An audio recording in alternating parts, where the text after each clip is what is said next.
Minister, our office has heard from a group of surviving dependents of service members who lost their lives due to enemy action or service-related illness.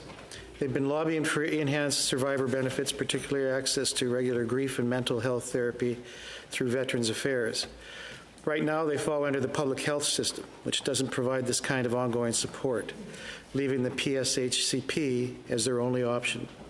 If a member's death is deemed service-related, shouldn't the purview of care, including mental health supports, fall squarely under VAC, Veteran Affairs Canada? Madame la Ministre. Madam Minister.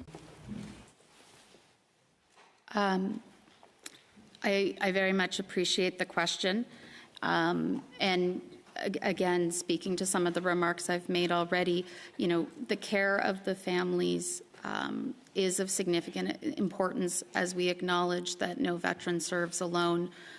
You know, we do need to be supporting the families that have served alongside them. Through my conversations with veterans and with family members and in some cases survivors, it's only reinforced for me the vital role that spouses and families play in supporting our veterans. And I'm going to continue advocating for services that support them and families, support them and their families, because, as I said, we need to continue to do better. Senator Klyne. Supplement here. Minister, 5 years ago, the federal government restricted access to mental health counseling for veterans' families. Since then, families have continued to face significant gaps in care, particularly after the death of a veteran or following a family breakdown. Spouses and children lose access to counseling once they are no longer legally connected to the veteran, even though the toll of service and loss continues.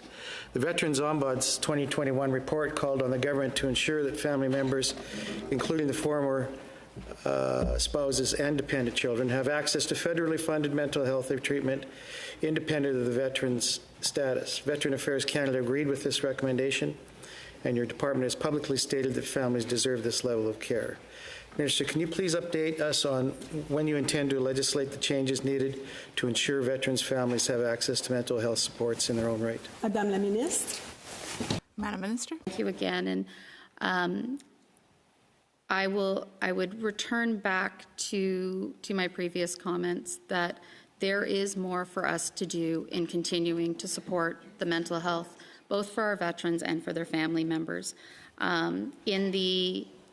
In the past 10 years, we've seen a 92% increase in the number of new cases coming to Veterans Affairs, and we are continuing to deliver benefits and services to all of the veterans who are eligible. I am going to continue to advocate and to advance forward the modernization of the service delivery system and improvements that we can continue to make to address these opportunities where we could do more.